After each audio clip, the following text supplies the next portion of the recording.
how our body is going to be expressed. And so my other question, my follow-up question is, why aren't people empowered by this kind of amazing capacity? Because we all have it. And the other thing too, and another idea I was kind of pondering about is we all just want to move, right? We want to move into positions. We want to move into our squat position. We want to move into our hinge position. We want to move into our sprint position, whatever it is. But this whole aspect of mindfulness, using our intention and attention to exactly what is going on, what are you feeling in these positions, that doesn't seem like a very attractive concept to most people. It's just like, let's get this done with and then be over with it. And then we feel this sense of, oh, okay, my knee hurts, my back hurts, and this hurts. I'm going to go to the erostomy specialist or the massage therapist, and I'm done. And then I'm good to go. And I go back to the same cycle. So why is it that it's not attractive to really pursue this potential, this absolute amazing human potential that we have? I mean, that's a great question, right? Because it is there. I mean, it is undeniable. It is there, and we're just piling crap on top of it. I mean, we're really just shoveling shit. And so you have to clear that away if we are going to remotely understand, or not even just understand, are remotely going to feel at one point in our life what it is to be human and not a human carrying a bag of shit. So I don't really know how to say it. I mean, that's exactly what's happening. And somewhere there's some sort of a psychological disconnect, and maybe it's living in the world of sexy. But Travis Mash has an amazing quote that I love that he said, "To be great at something, you must become the master of the mundane." And what that means is your homework as an athlete. When people come see me, especially now young, we were talking about my original approach was I was so self-obsessed with the change I could make. It was like, I'm going to fix every problem that you've ever had in this hour, and and then like I'm gonna take away all your pain, and I'm gonna be the miracle that you've been looking for. And I did great things, and it was awesome, but it's not real pictures, especially because there's decay. I mean, any massive change you make in somebody, rare as it is, where they feel substantially better in a session or two or whatever, a week or so, is not going to be there permanently forever. It needs to be constantly stripped further and further. The onion needs to be continuously peeled, and it needs to be rebuilt, and it needs to be reinforced. So it can't just be what's the biggest bang I can make in this session. It needs to then be what I evolve to, how can I make this person one step better in this time I have with them. And then as I realized and I embraced this whole decay that, it's not going to hold. I made them better this week, but then they lived like shit for a week, and now I have to make them feel a little better in the exact same way. Maybe with a little bit more emphasis so it holds a little bit more so I can make a little more gain, but it wasn't working. It was a broken model.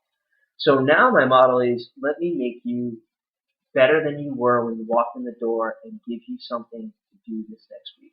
Give you something to take home with you so that we can continue to move forward. It's a habit change. And I have parents come in with younger athletes and be like, what does my child need to be doing during the week to become a better athlete? And I'm like, you're going to take them to Academy, which in Texas is the equivalent of like Sports Authority or Dick's, the sporting goods store. You're going to buy 2 lacrosse balls, and they're going to put them up in there, behind their back, what we call the tracks. And I said, essentially where your kid would hold their backpack. I said, if you were to wear a backpack, the top of the backpack is where you would have these lacrosse balls placed.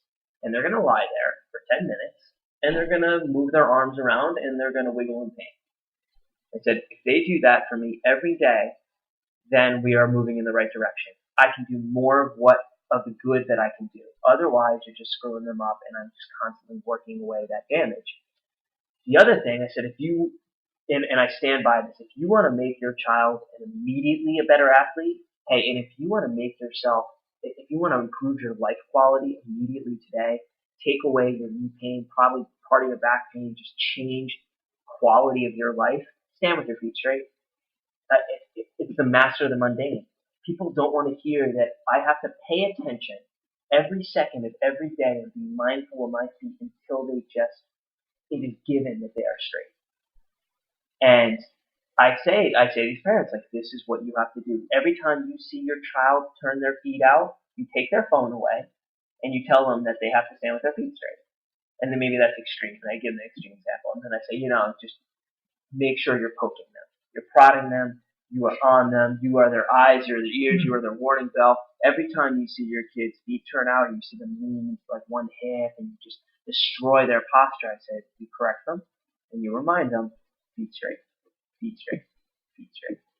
And until it becomes the only thing that they know, and Chewy was talking to me about this weekend. He was like, I stand around. He's like, I watch my teammates. He's like, and they stand like ducks. And it's like they're standing on like, it's like a Captain Morgan duck, like one person with their foot turned out, like knee bent. He's like, I just look at them. He's like, and I know that I know you can see it when they're doing other things.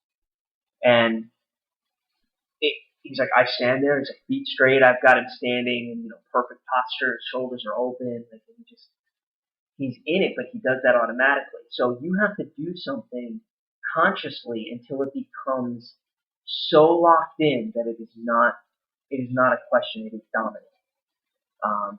You should not need to turn your hamstrings on. Like I have a newsbreaker for everyone out there.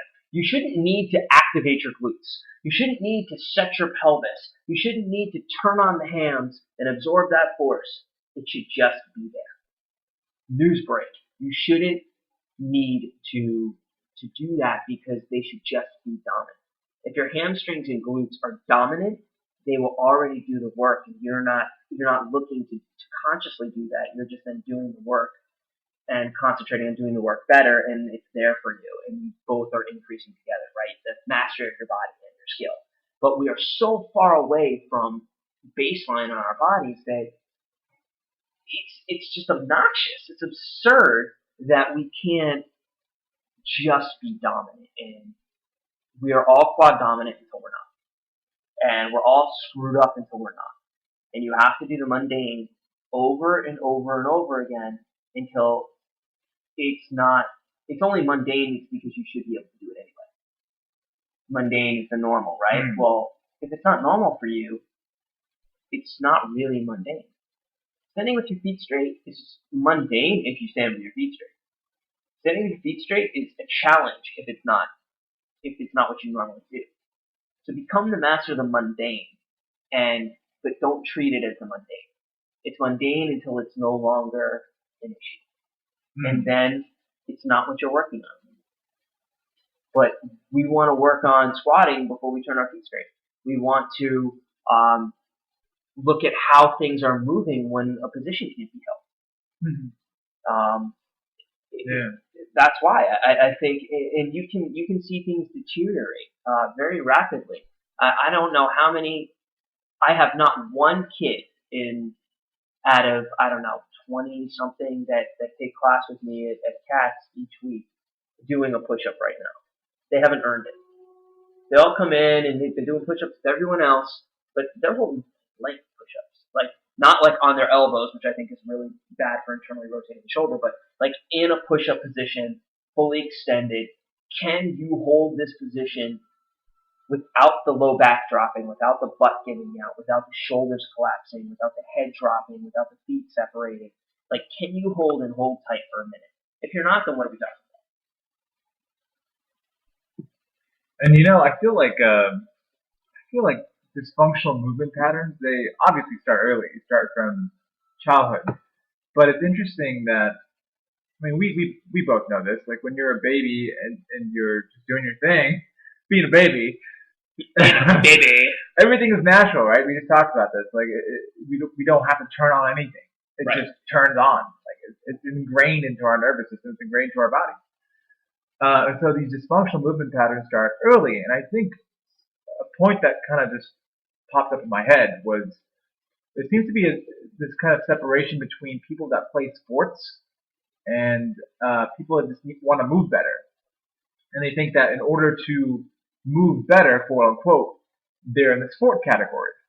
If they're in the other category of, oh, I enjoy I enjoy reading, I enjoy researching, I enjoy gaming, whatever it is, I'm not part of that crew. I don't have to do all these things. And I think that's where a lot of this dysfunctional movement occurs, but it happens in both areas too. It happens in sport, it happens in people that want to move better.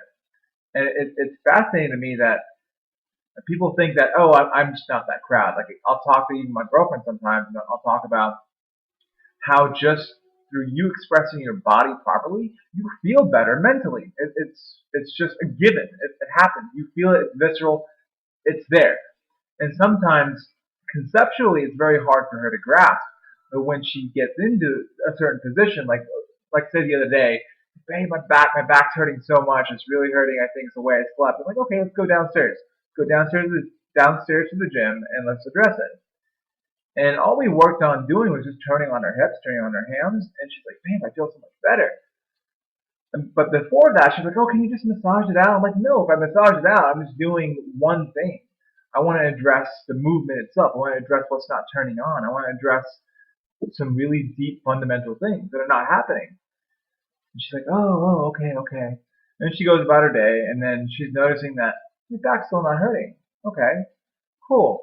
And the next day, she wakes up, my back's hurting again, babe. Can we do this thing again? I'm like, okay, let's do it again. And it's a cycle that happens over and over. And I talked to her for a while, and I was like, babe, there's no separation. Like, mind, body, they're both just continual feedback, back and forth. Everything you do physically is going to express mentally just by you laying on a Swiss ball with your back bowed over and you breathing through your diaphragm. You're gonna feel better. You're taking in more oxygen. You're breathing through your diaphragm. You're opening up your extra respiratory muscles. You are going to feel better. So I think it's a weird thing that people think they have to be in sports to move better. You know, I think it's really strange. Okay, I'll actually. That's a good point. I'm going to comment on one thing, and then we got to wrap it up. We have like 2.5 minutes. Yeah. But I think there is this separation in people's minds, but there is no actual separation in reality. And what is a pattern? So a pattern is something that's just done over and over and recognized from being done over and over. Well, for something to become a pattern, it has to be done once. And so dysfunction is really something that exists from something happening wrong in your environment and you being put in that place. And athletes live in 2014, and athletes have cell phones, and athletes have chairs. Athletes have cars. Athletes go train and then get in a car and drive half an hour home, and so they're shortening their hip flexors just the same.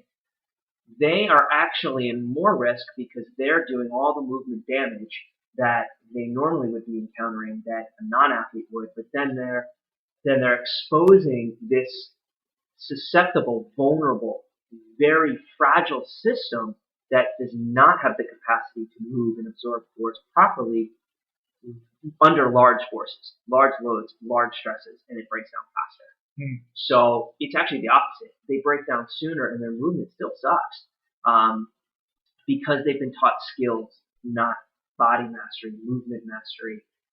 They've not been taught how to move. They've just been taught skills, thinking that solves it. What you find in training an athlete is that their coordination, their capacity to understand coordination is elevated, obviously, because they spent years learning skills that are coordination based. And that gives them an edge, but it really gives them no edge in terms of structural integrity. But you're 1,000% dead on right with turning on the hams and the glutes. And when that's turned on, it's there and it takes care of the problem because you shouldn't need to foam roll every day. If there's something and it's kind of a crazy thing, right? Unless the only thing that you should ever need to do is maybe treat the acute damage from a workout that you've done, specifically targeting or, beating up a certain area. That's very obvious that it's related to what you did. But if you go in and you're doing training and having chronic muscle pain, soreness, tissue,